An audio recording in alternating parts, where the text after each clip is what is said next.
Yo, what is going on, everyone? My name is Nick, or The Notorious Fantasy, and in today's video, I'm bringing you guys a 10-team PPR mock draft on drafters.com. Now, if you guys want to join on Drafters with me, these are best ball leagues, so it's like doing a mock draft, but for real, because you're putting some real money on it. This is a $1 best ball draft. If you use code NOTORIOUS, which is right next to me right here, you get a 50% bonus up to $50. I would really appreciate it if you guys hopped on here. We could all play together. You can even add me on the website, Notorious, FNTSY, on drafters.com.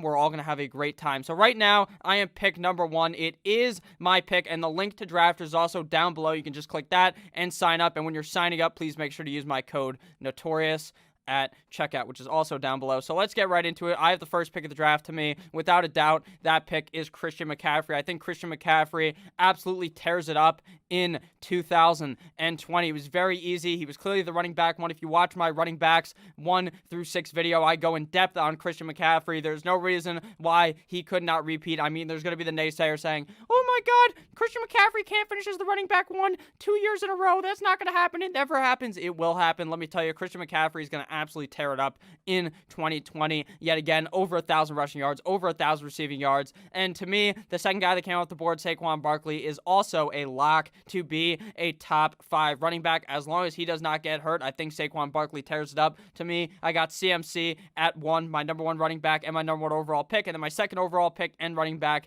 is Saquon Barkley. Also, shout out to someone who's in this draft. I actually have mocked with him before, Western. Shout out to you if you watch my videos. I have no idea. So the guy at the 3 pick was probably trying to do this draft for the last hour like I have and absolutely forgot. So that's okay with him. He's probably going to end up auto-drafting here, and it'll probably be Ezekiel Elliott. I would assume, yes, Ezekiel Elliott off the board at the 3rd pick. Pretty typical for Zeke to come off the board at the 3rd pick. I think that happens in pretty much every single league. The 4th pick, Alvin Kamara. Now, typically around the 4, 5, 6 range is where we're going to see Michael Thomas come off the board. And I think that Michael Thomas is a guy that's a super safe wide receiver. I just prefer to take the high upside in the running backs. At 5 was Dalvin Cook. I worry a lot about Dalvin Cook's health. I highly doubt he can finish 16 games. But hey, if he plays 14 games, he'll probably finish as a top 10 guy. I just worry if he finishes lower. Michael Thomas at 6. I think that's a solid pick. Very much a safe pick. I like to go with the more high upside running backs, though. Looking at the board right now, there's a lot of running backs still available that I really like. Joe Mixon inside of my top 6 as well, still available at 7. Derrick Henry comes off the board by running back 6. I think that's a solid pick as well. Going to be very safe. This is a PPR league, so there's obviously going to be the people just like me, what I used to think, oh my God, Derrick Henry's not going to be very good because he can't catch any balls. It literally doesn't matter. The guy's going to get a zillion yards on offense and potentially be the league leader in rushing yards. Yet again, at number 8 was Tyreek Hill. I think Tyreek Hill is a very hit or miss guy in a real league, in a real draft. I don't want anything to do with Tyreek Hill, but in best ball, it kind of makes sense since you obviously won't have to be starting him in every game. It just kind of puts him in. That's how best ball works. What you do is you draft your team, and then the computer just puts them in, so you don't even have to worry about it. You just do a bunch of $1 drafts or a $5 draft, $20 draft, however much you want to put in, and you just come back, and then at the end of the season, you just rake in all the cash you won because these drafts are very fast and very fun. You could also do long-term drafts, and if you add me on here, I'm going to be adding a bunch of people to those. So after Tyreek was Aaron Jones, a huge reach to me. I don't want Aaron Jones inside of the top 10 picks. At number 10 goes Devontae Adams. At 11 is Joe Mixon. 12, Austin Eckler. 13, Kenyon Drake. A lot of people are really missing out on Nick Chubb and Josh Jacobs. I've noticed. I've seen drafts where people pick Miles Sanders over him as well. To me, kind of crazy. Nick Chubb goes at pick 14. A very good pick there at extreme value. I think Kenyon Drake and Austin Eckler are also top 12 running backs, but I think Josh Jacobs really does have the potential to be a top 5 guy. It's very confusing where to rank the back part of the running back core. Guys like Josh Jacobs, guys like Kenyon Drake, Austin Eckler, Nick Chubb, they could all be top 5 guys, but I'm just not sure which guy I like more right now. I like Chubb the most out of that list, but my running back 6 through 12 will be coming out later in the future, probably in the next couple of days, so make sure you guys subscribe to see more videos. Right now, we are 1, 2, 3, 4, 5 picks away from making the greatest pick ever. Now, number 1 pick is kind of confusing because I actually really like getting Christian McCaffrey because he's just a staple on your team. You know he's going to be great, but what worries me is the fact that, you just don't get as good of a second-round pick. I prefer to pick at the end of the draft where you can get guys like, say, Joseph Mixon and Eckler on your team, or Joseph Mixon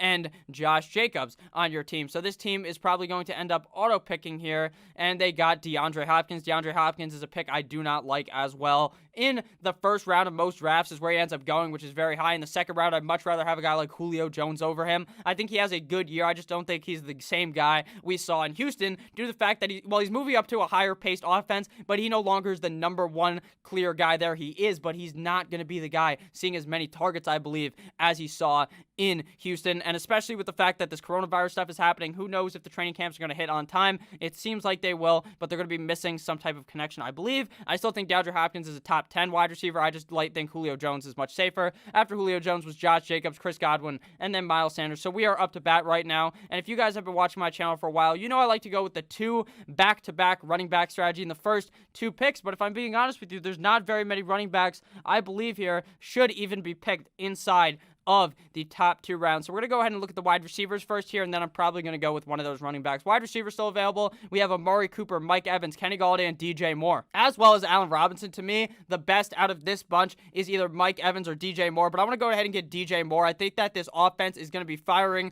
at all cylinders. I do worry about the fact that we just went with the Carolina stack and the fact that Carolina is not a very good team, but with that said, they're going to be behind a lot, so I think it's going to be key to see what happens there in Carolina, since I think they're going to be passing the ball a lot, but Christian McCaffrey's still going to get a lot of dump offs. So now we're going to go with the best running back on the board, Jonathan Taylor, Leonard Fournette, Mark Ingram. I mean, to me, it's between Jonathan Taylor and Leonard Fournette. I think Leonard Fournette is the safer pick, but I'm going to go ahead and go with Jonathan Taylor here in the 3rd round. I think Jonathan Taylor has immense upside. I think he has the potential to finish inside of the top 10. Now, I think it's going to take a couple of weeks for Jonathan Taylor to develop because he's obviously in a split share with Marlon Mack. It'll probably be a 50-50 split for the beginning of the season. I think Jonathan Taylor eventually becomes that head honcho back because he's just so much better than Mr. Marlon Mack. At number 22, we see Travis Kelce come off the board. First tight end off the board, Travis Kelce. Now, I actually have been swindled by the ADP on drafters because I didn't even see Clyde Edwards-Helaire. That's obviously who I would have picked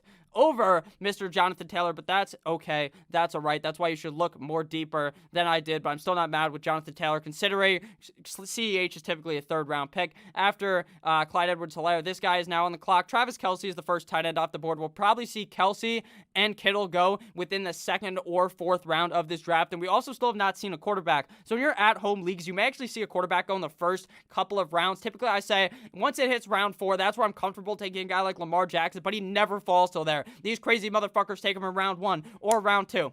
I also personally believe that Pat Mahomes is the better overall draft pick, but they're both in the same tier, the first tier at quarterback. Lamar Jackson comes at pick 24. Not very surprising, like I said, since a lot of the quarterbacks and the big 3 quarterbacks, the big 2 quarterbacks and the big 3 tight ends are likely going to come off the board before the 4th round comes to a close. So Kittle comes off the board next. That's no big surprise at all. Kelce and Kittle are people's 1 and 2 in a lot of different obviously, there's not a lot of different formations. It's either one guy's at 1 and the other guy's at 2. I personally think Kelce is better than Kittle for this year. If we're talking dynasty, obviously, I think Kittle's the better play since he's much younger. At 26 is Leonard Fournette. Now, I'm not saying that I hate Leonard Fournette because I actually think he'll be solid this year. I just worry about maybe they have like a contract dispute. Maybe Leonard Fournette's like, fuck it, I'm going to go sit in Cabo like my name's Ezekiel Elliott instead of actually just fucking playing on the field and proving that you're worth what you want to be paid. At 27 is Pat Mahomes. Like I said, I think Pat Mahomes is who I would pick over Lamar Jackson. Obviously, you can't be mad with either guy, though. Both guys are going to absolutely tear it up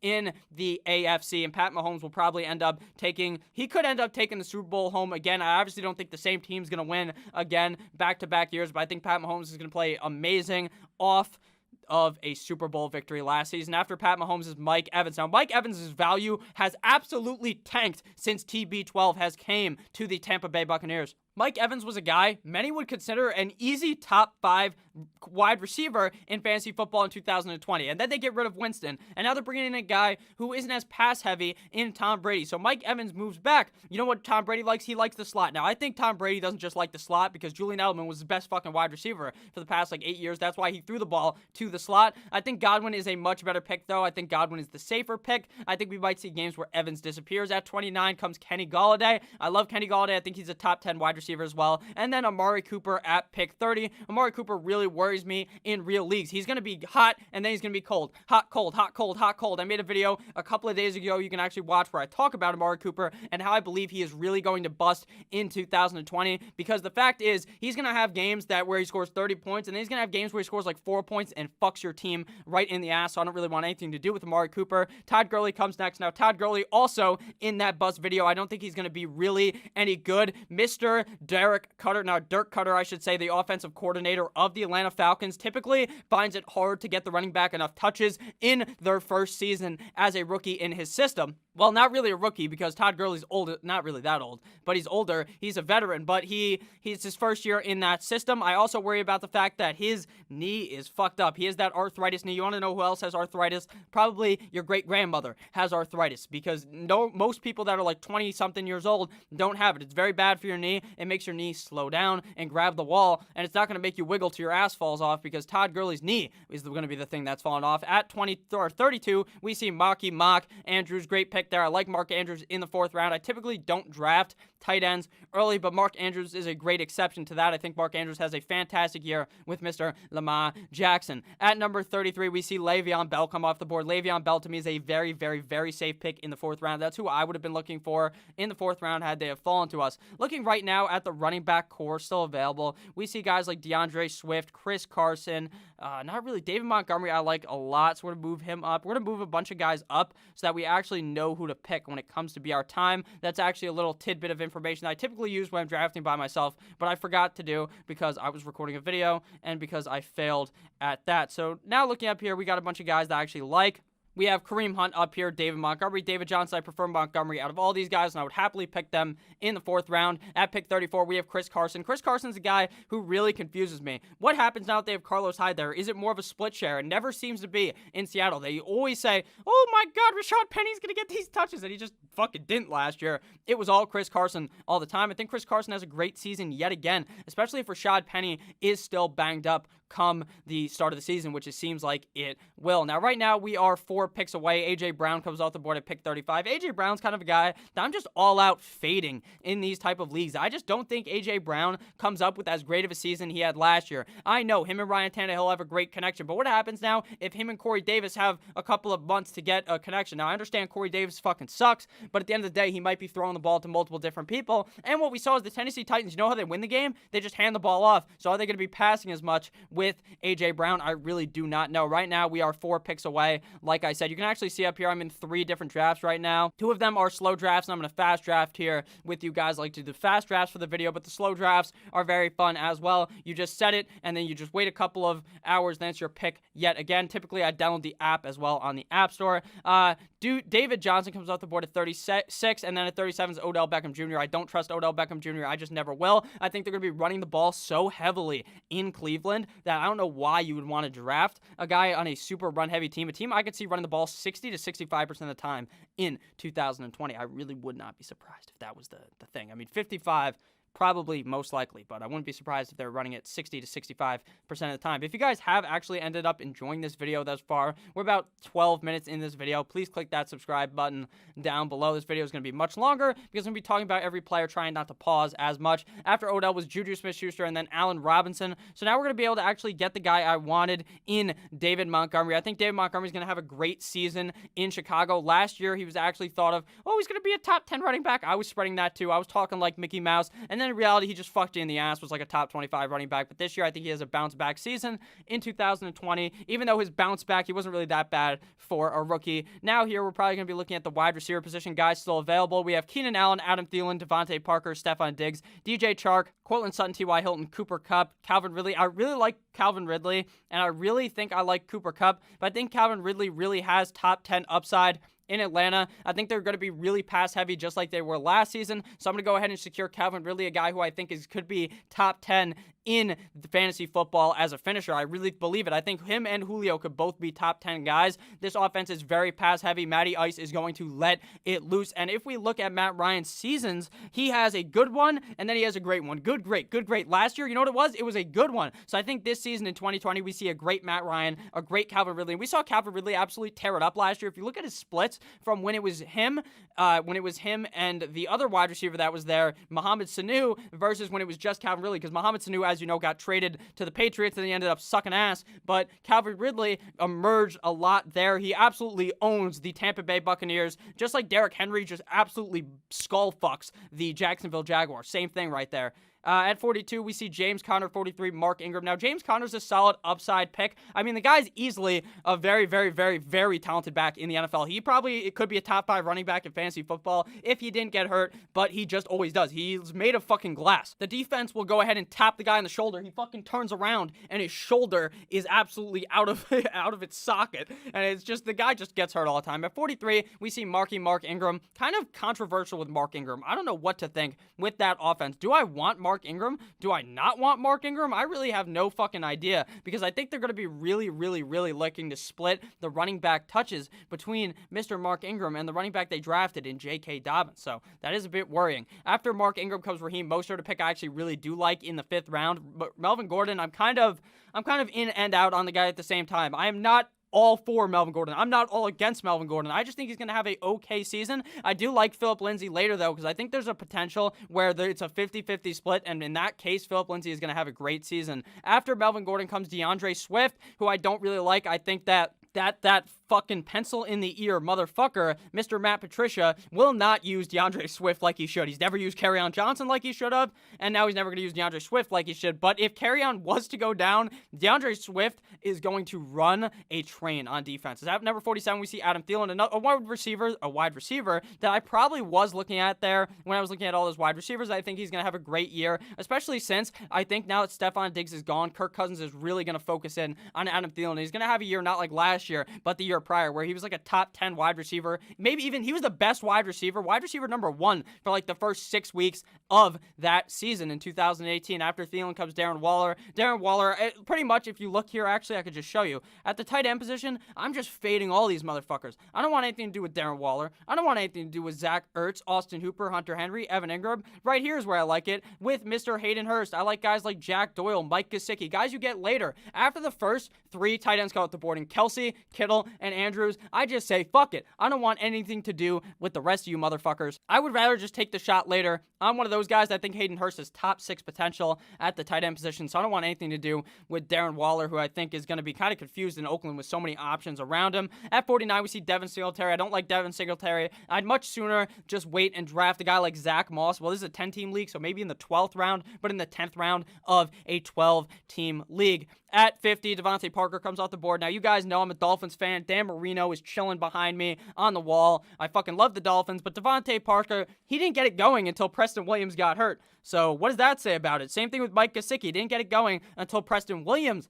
got hurt. So I'm kind of worried about that offense. I think as long as Fitzmagic is the quarterback, we're going to see a lot more of Preston Williams over Devontae Parker. At 51, we see Stephon Diggs come off the board. Now, this pick is kind of crazy. Stephon Diggs obviously moved from the Minnesota Vikings to the Buffalo Bills. I think Stephon Diggs is just a safe pick. He'll probably easily be a top 20 guy. You play him every week, you're never disappointed. But you're never going to really be happy, I don't think. I think my worry is that he loves John Brown so much that John Brown is going to be getting the ball a lot. Same with Cole Beasley. Cole Beasley's still there. That guy was a fucking PPR monster last season, and Cole Beasley isn't even very good.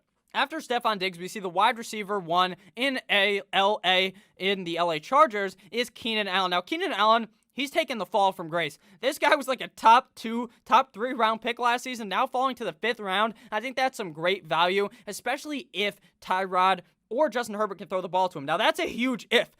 It's a huge if Tyrod's even good anymore. I don't really believe in Tyrod. At number 53, we see Cooper Kupp come off the board. Very, very, very late for Cooper Kupp. I'd much rather have him over the last 3 guys that got drafted. I do also really just like Robert Woods as well. I think that this whole LA Rams team is going to look very good in 2020. I think they're going to look much better without Todd Gurley, with Mr. Cam Akers, who they can actually run into the ground. And speaking of the devil, Robert Woods gets absolutely sniped from me at pick 54. I don't hate it, though. He's going around where Cooper Kupp gets picked every single time in these real drafts. In the mocks, you see him maybe go around later, but in these drafters leagues, someone sees Cooper Kupp get picked, they shit their pants. They say, you know what? We have to get Robert Woods now, because Robert Woods has the potential to be a top 12 guy. Cortland Sutton's a guy I'm just just all-time fading. I just will not see him like I'm John Cena. I hit him with the you can't fucking see me. Courtland Sutton is a great player, but now I worry about the fact that Judy's there. They're bringing KJ Hamler. There's all these cooks in the kitchen, so I'm staying out of the goddamn kitchen. At 56, we see Zach Ertz. I think Zach Ertz may be an all-time bust this season.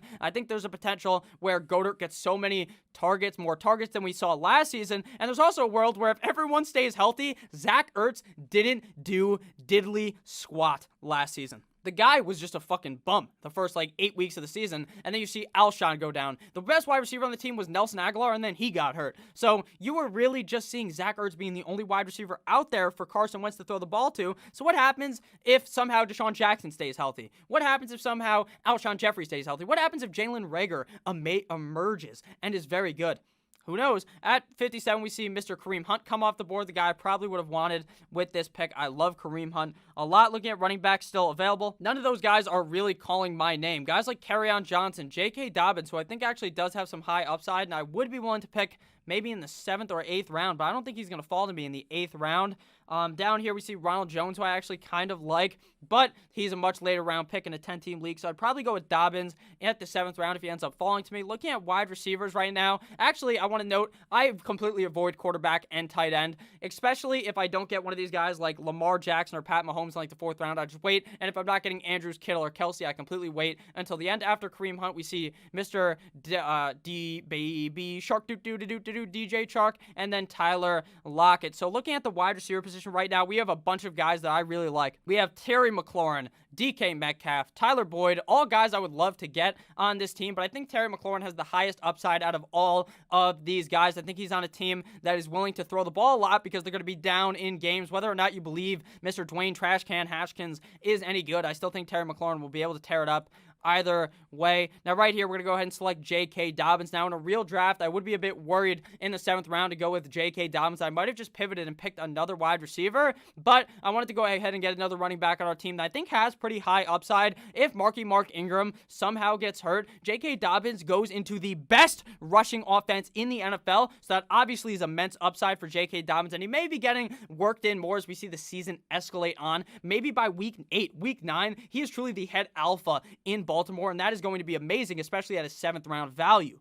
Now, looking at the board, looking at our team now, actually, to assess real quick, through 7 rounds, we have Mr. Run CMC, DJ Moore, Jonathan Taylor, David Montgomery, Calvin Ridley, and Terry McLaurin. Looking back up at the board, only 2 quarterbacks have been taken through the 7th round. Typically, in your at-home league, you might see fucking 6 quarterbacks or 10 be gone already by round 7. People love to take their quarterbacks early. They love to say, oh my god, Aaron Rodgers in the 8th round? That guy's a fucking god. Discount, double check, baby. That's what they're going to say. They're going to be thinking things like that. Don't worry about it. I mean, Josh Allen or a guy like Dak or any of that in the 8th round is amazing value. All still available. Kyler Murray, Russell Wilson, Deshaun Watson, and Dak Prescott, and Josh Allen. So if one of those guys falls to me in the 8th round, I would be very hard-pressed not to pick them, especially with how much value they provide to your team. Now, no one's picking quarterback in this league, so that means the value is really going to fall to the bottom of the draft, but I'm still going to be very, very, very likely to pick one of those quarterbacks. Now, my rankings for quarterbacks, Dakota Prescott, my number 3, just came off the board, so I would be hoping that maybe a guy like Russ or Deshaun Watson could fall to me, or Josh Allen, but I would probably wait on Josh Allen. I'm very high on the guy. I think he's going to have a great season, but I think at that point, I would much rather just wait if all of them go in order, where I could probably just snag 2 running backs or 2 wide receivers that I really like here. Tight end, we're probably going to wait till the 12th round and go for a guy like Hayden Hurst. We can move him up here. A guy like Mr. Mike Gesicki. Now, we are in a best ball league, so in this, you're going to want to be drafting 2 quarterbacks as well as 2 tight ends, maybe even 3 quarterbacks. So I take probably 1 in the first 15 rounds, and then right at the end, I draft typically quarterback around 16, and I draft a backup tight end. Maybe I draft a 3rd quarterback at pick 18. Typically on here, the regular one's set up by drafters. There's no defenses, no kickers, so you don't really have to worry about that, which is definitely a huge plus.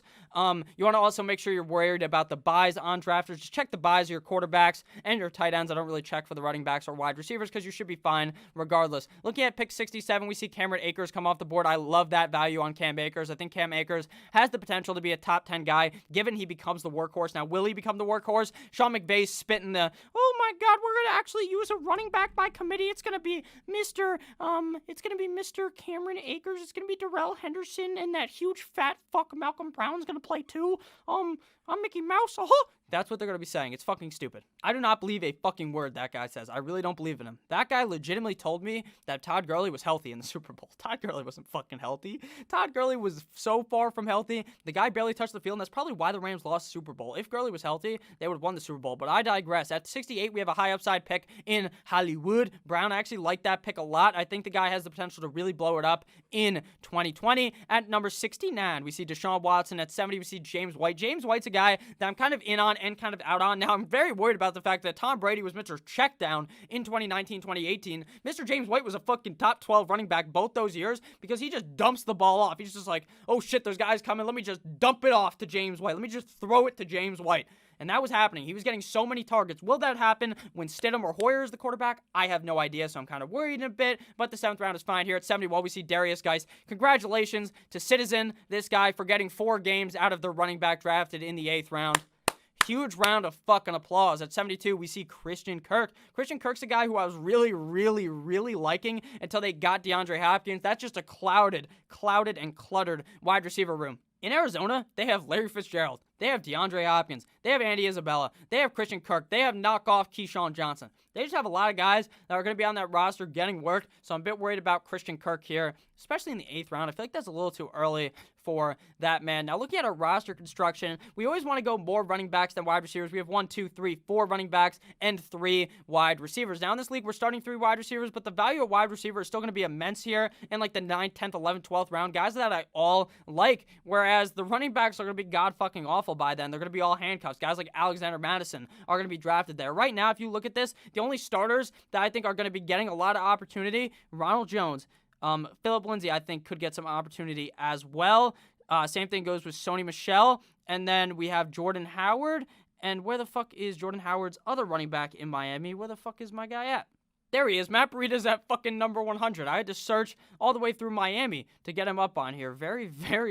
That's fucking stupid. He's buried down there. So great value from Matt Breida if we can end up getting him, who I think will tear it up for maybe like 2, 3. He'll probably play like 6 games. The guy's always hurt. He's a walking injury designation, but he's fine when he's on the field. He's very fast. That's why they matched him and Mr. Fat-ass Jordan Howard on the same team, because they are one in, it's not one and the same. They're actually one and different. They have one big guy and one little guy. They have one guy who's a bruiser. They have one guy who's a speedster. At number 76, I believe that's AJ Green. We actually can't tell who it is. It is, because I like how he disappeared on the screen, right? Because he's going to fucking disappear for you. The guy isn't going to do anything. He has not played in over half of his games in the last 4 seasons. Do you really want to draft that guy? Because I certainly don't. Looking back after Christian Kirk, we see Kerryon Johnson come off the board, followed by Rob Gronkowski, who's going to play 10 games, Damian Williams, and then A.J. Green. So this guy is probably going to end up auto-picking because he's just taking for fucking ever to make his pick, which is okay because we're having a great time out here. Will Fuller, great pick in best ball. The guy's going to play like 3 fucking games.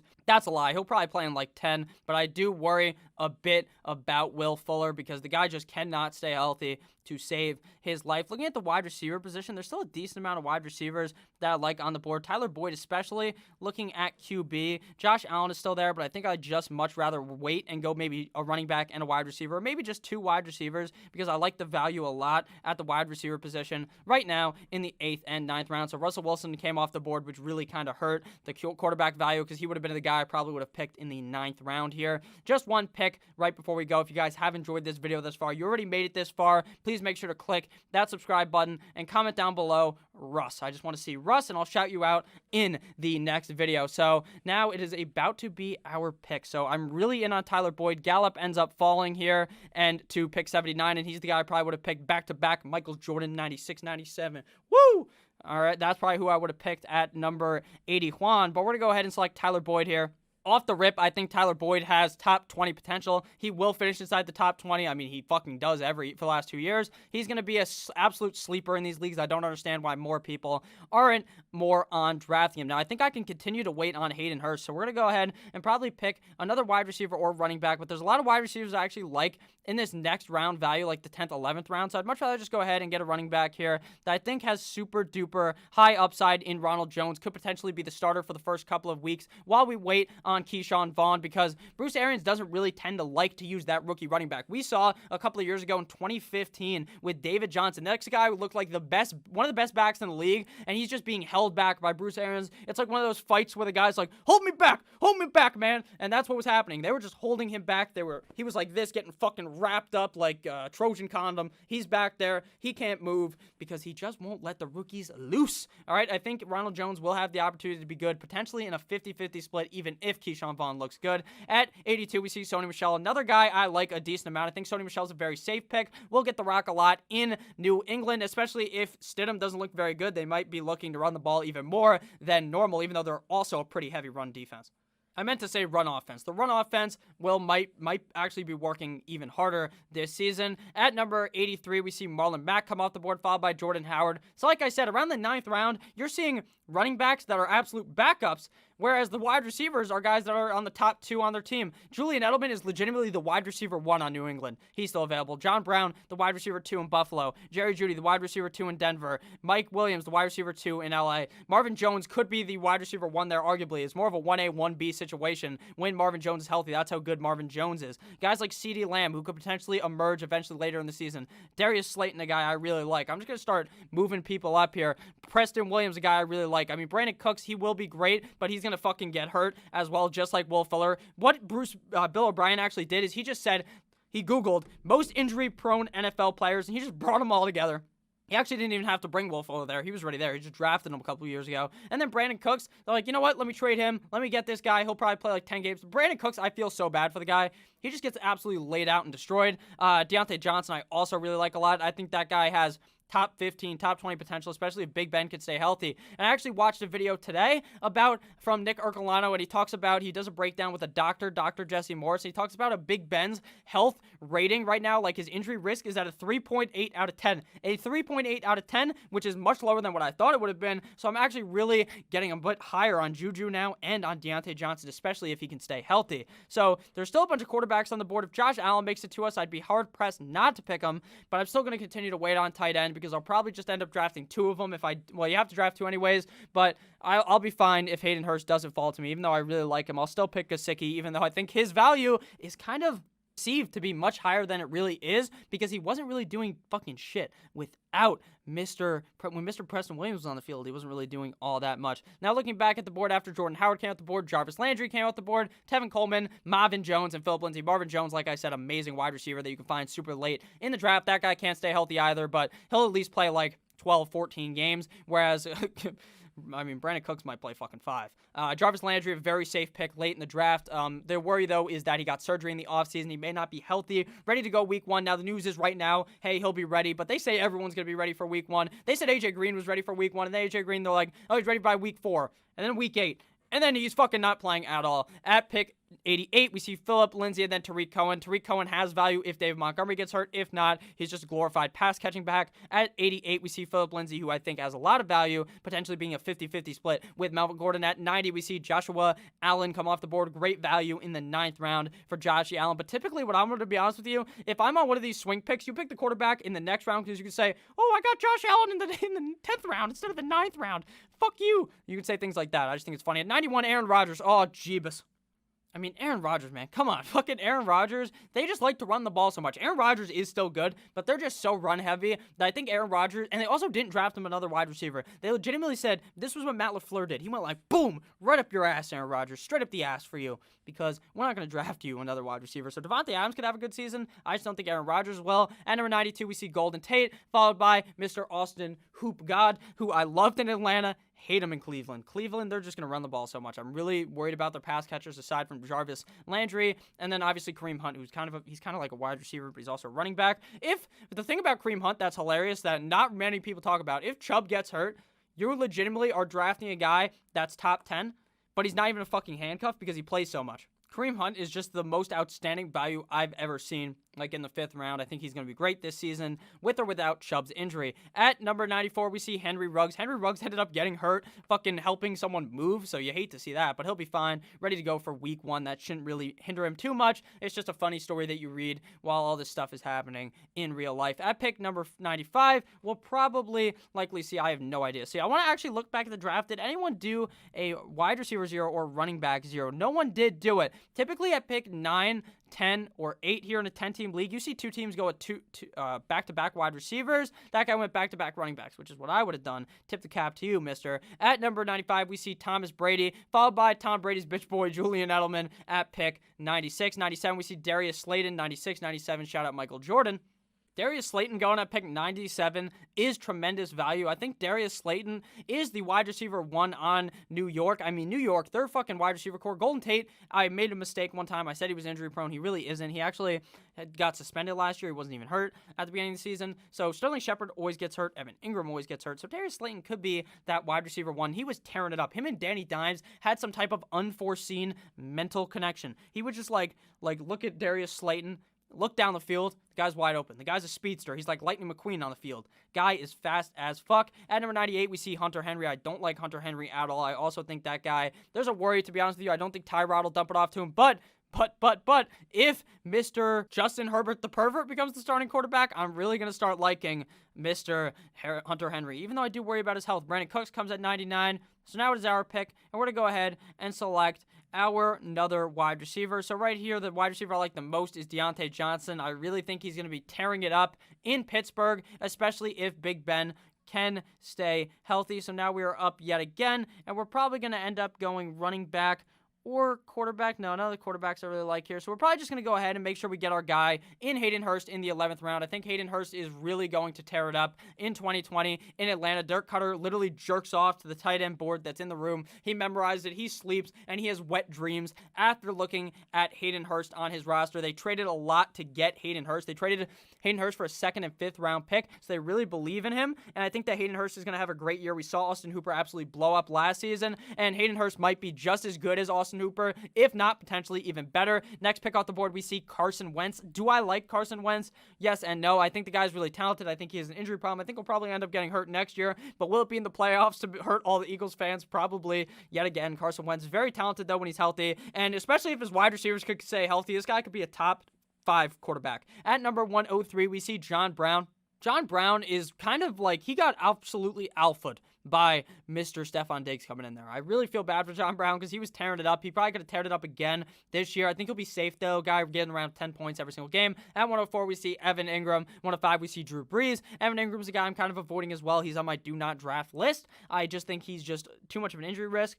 Drew Brees should be great this season. Top 10 quarterback without a doubt. At 106, we see Mike Williams, followed by with the 107, we see Tyler Higbee. So that might have been where Hayden Hurst got picked. Hayden Hurst may have gotten picked in this round because we see 3 tight ends come off the board. Tyler Higbee is a guy I think is going to blow up yet again. I think it's likely we see the LA Rams use the 12 personnel yet again in 2020. They used it last year because a bunch of people were getting hurt, but Brandon Cooks is no longer there. What 12 personnel is actually using 2 tight ends at the exact same time on the field. The Tampa Bay Buccaneers are going to be using it as well, which means Gronk and OJ Howard are going to be on the field at the exact same time. Now at the 108, we see Jerry Jeudy come off the board. A pick that I think is going to be solid. I don't think he's going to have a breakout season, but I think he's going to be a fine player. Matty Ice coming off the board as well. That would have been a guy I would have liked to pair with Hayden Hurst. We also took 2 Carolina Panthers players, so maybe drafting in like the last round, drafting Teddy Bridgewater as our last quarterback. Now, I advise in real drafts, do not be picking 3 fucking quarterbacks. In these kind of drafts, though, in best ball, you kind of have to, since you need a guy starting every single week, and what happens if one of your guys goes down, you're pretty much fucked. That is only if you draft 2, though. If you draft 3, then 2 of your guys could get hurt, and you would still be fine. Now, Matty Ice is a guy that, like I said before, though, this guy is going to tear it up. He literally has one good season, then a great season. One good, then great. One good, then great. And he had a good one last year. This is going to be Matty Ice's great season. Now, we still have 1, a 2, a 3, a 4, a 5, a 6, a 7 rounds left in the draft. So we need to make sure we get another tight end and 3 quarterbacks, and the rest will be running backs and wide receivers. Typically, I like to get more running backs than wide receivers on the roster. A guy who I think could still fall to us, Matt Breida, just gets absolutely sniped from out of our ass. So there's still a lot of handcuffs that I like that still have potential. Latavius, if Alvin Kamara was to get hurt, will tear it up. As we look down here, if Dalvin Cook gets hurt, we can use Alexander Madison. Duke Johnson may just have standalone value on that offense, but the worry is Bill O'Brien is such an idiot. He literally traded for Duke Johnson last year, just didn't fucking use him. I don't understand it. Duke Johnson is a pass-catching specialist, and you're not even fucking dumping the ball off to him. Adrian Peterson's also a guy I kind of like late in drafts because the guy's literally going to be the starting running back because fucking Darius Geis just always ends up finding his way to getting hurt. I like Boston Scott as well. If Miles Sanders was to get hurt, I think that there's some also solid picks down here. Guys like Keyshawn Vaughn just absolutely buried down here. Zach Moss buried down here. Two guys that I think will probably... Zach Moss could legitimately be the RB1 on the team if Devin Singletary gets hurt. If Devin Singletary doesn't get hurt, we saw what happened last year. Frank Gore and Devin Singletary were just, when fucking Gore was healthy, they were just riding each other's ass. 50-50 split. Frank Gore was even getting more touches than Devin Singletary. They don't believe in Devin Singletary. You wouldn't have drafted... You just wouldn't have drafted Zach Moss if you really believed in Devin Singletary. You would have waited and drafted a guy like Anthony McFarland or some other piece behind him. So I think we honestly could see what happened last year. People just drop Zach Moss. You just pick him up like week 8, and he's tearing it up for your fantasy team. Matty Ice and Brashad Perriman come off the board. Matt Ryan legitimately was on MVP pace last year. He was playing the best Matt Stafford has ever played in his NFL career last year, and everyone's sleeping on him. Oh, his back's fucked up. I'm not worried about it, baby. Matty Stafford is going to look good. Matty Snapback, I have a snapback on right now. Matty Snapback is going to look great in 2020, just like you're going to look great hitting that fucking subscribe button down below. It's free. I'm not a sellout. You make sure you click that subscribe button. You join. I make videos every single day for your guys liking. At 114, we see Jamison Crowder, the wide receiver 1 on the Jets for the last year. The guy was getting like 10-plus targets. That's obviously a value in the late rounds. Will he be that guy? Will it be Mims? Or will it be Brashad Perriman? I don't know.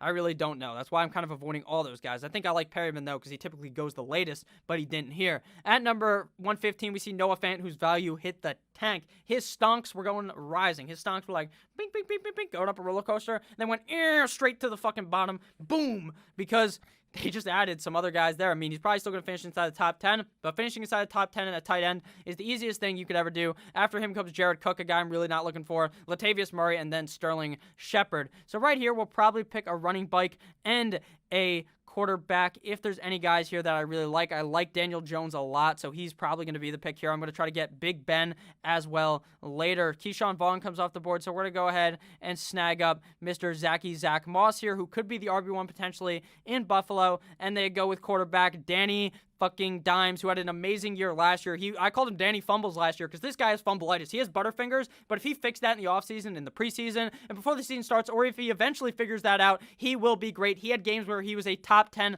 quarterback a lot last season. I think we're going to see a lot more of that in 2020, especially with the Giants' defense being so bad. A bad defense typically leads to passing the ball more, so that's obviously going to be a good thing for Daniel Jones, even though for the Giants, that's not a very good thing at all. After that comes Baker, Faker, Mayfield. I don't really want anything to do with Baker. I think they're just going to be running the ball so much. I've spoken about it like 9,000 times. They're going to be a run-heavy team. So why do you want the quarterback of a run-heavy team? I have no idea, but people still end up liking Baker Mayfield. At 123, we see CD Lamb come off the board out of Oklahoma. Very talented wide receiver. My only worry, though, is there's too many cooks in the kitchen there. Gallup. How could him, Gallup, and Cooper all get over 1,000 yards? Now, if Amari Cooper ends up going down, CD Lamb could potentially be a top 10 wide receiver. I'm just not sure I like that in the 13th round, but I could draft guys at the wide receiver position that are probably the 2 on that team. Guys like Anthony Miller, Emmanuel Sanders, who just came off the board, Preston Williams, Sammy Watkins, who kind of just hitting the all-time fade on Sammy Watkins. I don't really want anything to do with Deshaun Jackson. He'll have like 4 good games.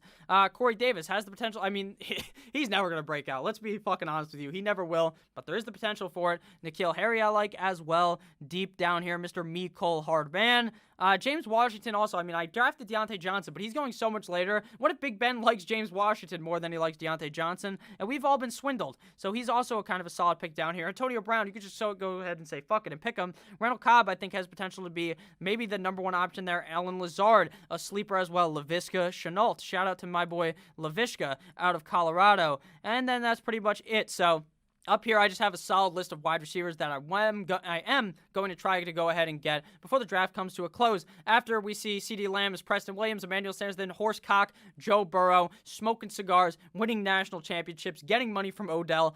That was fake money. No, it wasn't. Odell gave them all fucking real money. Alexander Mattison, one of the best handcuffs in the game, comes off the board at pick 127, followed by a handcuff that I don't even think will be the handcuff because he could get cut because they brought in an LA native, UCLA running back, Joshua Kelly's his name. I completely blanked on that. I'm so sorry. After Justin Jackson was Carlos Hyde, a pick I also kind of like late. What happens if Chris Carson just has fumbleitis again? If they just take him out and they say, fuck it. Carlos Hyde was an 1,000-yard rusher last year. I know you probably don't believe it. Go ahead and look it up. In Houston, he rushed for 1,000 fucking yards. After Carlos Hyde comes Jalen Reagor and then Mike Gesicki, another tight end that I really like. He probably would have been my pick here at pick 140. N'Keal Harriet, a guy I also like as a sleeper tight end. We still have 1, 2, 3, 4, 5 picks left. So one of those is going to be tight end, probably 2 more quarterbacks. So the other 2 are going to be running back and wide receiver, maybe even 2 more running backs. But we're starting 3 wide receivers, so we'll probably go wide receiver and running back. After N'Keal Harriet comes Justin Jefferson, me, Cole Hardman, a guy who I really like, probably going to be the wide receiver 2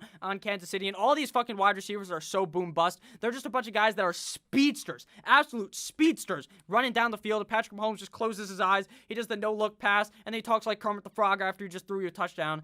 That's just great. Mecole Hardman's going to have a great year here in Kansas City. So right now, when you're late in the draft here, you just got to chill back and not really try to pick who you want because you're just going to get fucking stolen from you. I'm not going to sit here and talk a million times about, oh, who do I want more? Laviska, Cobb, James White, Alan Lazard, Anthony Miller. It doesn't really matter because they're probably all going to get picked here because everyone knows about these guys. Everyone knows who's drafting on drafters. Now, if you're talking about your at-home league, most people probably have no fucking idea who Mecole Hardman is. They probably have no idea who N'Keal Harriet is because N'Keal Harriet got hurt in preseason and didn't even start the beginning of the season, then sucked absolute ass down the stretch with TB12. Now at 135, we see an auto pick, and the pick is in. It is Anthony Miller. So like I said, these picks are going to be getting sniped from us left and right. Looking at the quarterback room still, there's still guys I like. I think Teddy Bridgewater would be a solid pick with Carolina since we have the Carolina stack, but I like Big Ben. I like Kirk Cousins a decent amount. I think Ryan Fitzmagic will have a solid fantasy season, but I'm just worried if he gets pulled,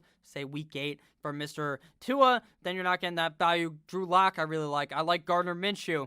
I like Derek Carr. There's just a lot of quarterbacks that I like, even more than I like a guy like who the guy I was talking about earlier in Mr. Teddy Bridgewater, so I probably won't even end up drafting him. I think the next pick at quarterback will probably be Big Ben Roethlisberger. And Big Ben, I told you, he has that 3 rating, 3 out of 10 from the fantasy doctors, so I'm not too worried, but I definitely would draft another one. Ryan Tannehill, I'm kind of really off of him. I think they're just going to run the ball a shit ton every single game, so don't even bother with Ryan Tannehill. I don't think he's going to have a great season. Ryan Tannehill always has this great season. He does, oh, fucking shit. Oh, Lord, I'm a Dolphins fan. We said, holy shit, Ryan Tannehill's finally good. And then what Ryan Tannehill did, he fucking pimp slapped us in the face. He said, get the hell out of here. I'm terrible. And I'm worried that happens again in 2020. At pick 138, we see Devontae Freeman come off the board. Not even on a team yet, but could eventually be on one and could be pretty good. Now we get to get our my quarterback of choice here. We're going to go with Big Ben Roethlisberger. Probably a top 10 quarterback, top 8 quarterback if he can stay healthy. We've seen him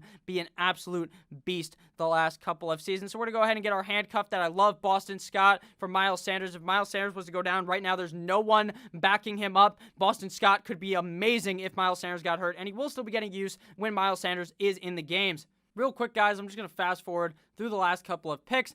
Darrell Henderson, Jack Doyle, TJ Hawkinson, Duke Johnson, Blake Jarwin, Jared Goff, Deshaun Jackson, Dallas Goedert, Ian Thomas, Tony Pollard, Kirk Cousins, Ryan Fitzmagic, Kyle Rudolph, Rock Armstead, and Jamal Williams. So we kind of missed out, though, not drafting a tight end there before because the value here is not as good. I personally think a guy like Eric Ebron could have a great season. Same with Jay Sternberger or maybe one of those guys. But I think I'd probably go with Mr. O.J. Howard here if he falls to me. If they're going to be doing these 2 tight end formations like they're saying they will, I think that that's a huge value for Mr. O.J. Howard, who I think could have a solid season this year, even if it's not as good, because he's my tight end too. He's only going to play in the game where Hayden Hurst isn't in there, or if Hayden Hurst just so happens to get absolutely demolished, and we could still draft another tight end if we just so happen to want to, but we probably won't now. Looking after Jamal Williams, Chase Edmonds, a great handcuff as well, followed by famous Jameis Winston, who I don't understand at all why you'd be drafting him because he's not even the fucking starting quarterback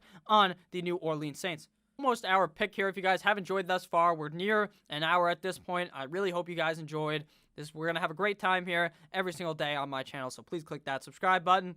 So right now, it's probably just going to auto pick, so hopefully we can get O.J. Howard. I'm going to be fucking pissed if O.J. Howard gets sniped by the auto pick.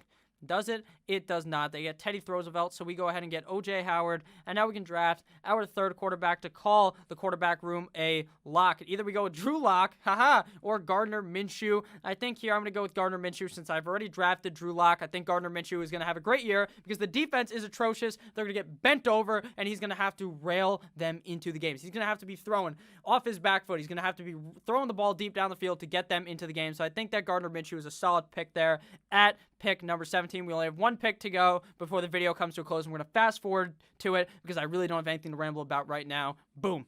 Cap what has happened. Michael Pittman comes off the board, followed by Jimmy Guap, Chris Herndon, A.J. Dillon, Royce Freeman, Naheem Hines, Horsecock, Drew Lock, who I love, Randall Cobb, Curtis Samuel, Phillip Rivers, Will Dissly, John Ross, Dede Westbrook, and Alan Lazard. So we are just 4 picks away from making our final selection of the draft, which is probably going to be Laviska Shenault if he falls to me. Larry Fitz comes off the board. Come on, man. Don't fucking pick Larry Fitz. He's going to score like 5 points a game and then have one game where he gets like 15, but he's not going to do anything. The guy's so old. There's so many guys around him. Now with DeAndre Hopkins, they're just stealing every target. I don't want anything to do with Larry fucking Fitzgerald. Old man Larry. I love him, though. Great guy. But being a great guy doesn't necessarily mean you're going to get a lot of fantasy points, especially when the team is as crowded as the Arizona Cardinals. At 177, we see Albert Wilson come off the board. We're just 2 picks away. Come on. Big money. Laviska come our way. If not, we're probably just going to end up going with our third tight end. Typically, in redraft, though, I argue you only should draft 1 quarterback in a 12-team league or a 10-team league and 1 tight end. If you're in a 14-team league, you have to draft multiple quarterbacks, maybe even multiple tight ends, but just 2. Don't ever draft fucking 3. That's insane. But in these, you kind of have to in case someone gets hurt, since you can't do any waiver wire moves or anything like that. You just set it and you forget it, and you come back in December and you rake up all the money. You eat it like you're Ezekiel Elliott or like you are Jameis Winston. Eat a fucking W, baby. At our next pick, we are hopefully going to be able to get my boy Laviska Shenault. Otherwise, we're just going to take an absolute dart throw and probably throw it onto Mr. Eric Ebron. Got fucking sniped by the computer. It auto-drafted at 178, and it took Eric Ebron for us. So might as well just go home and go fuck myself right after this one. So right here, either a wide receiver, probably going to be a wide receiver now at this point. Even though I feel weird not drafting 3 tight ends, but I feel like I almost need 6 wide receivers in case anyone ends up getting hurt. So we're going to go ahead and draft Laviska Shenault, wide receiver, rookie out of Jacksonville. We got that Gardner Minshew and Mr. Laviska Shenault stack. So looking at our team, we have Mr. at quarterback, we have Big Ben, Gardner Minshew, and Daniel Jones. So pretty much only Daniel Jones. At running back, we have, because if this was a real league or more of a redraft type of format, at running back, Boston Scott, Zach Moss, Ronald Jones, J.K. Dobbins, David Montgomery, Jonathan Taylor, Christian McCaffrey. At tight end, we have Hayden Hurst, O.J. Howard. Our wide receivers are DJ Moore, Tyler Boyd, Terry McLaurin, Calvin Ridley, and Laviska Shenault. So let me know what you guys thought about my team. Let me know if I made any mistakes, some guys you would have wanted to see on this team down below in the comments. I love each and every single one of you guys. Drafters.com, code Notorious, and the link down below. I love you all. Click that fucking subscribe button. I'll see you guys tomorrow with yet another banger of a video. Goodbye, my friend.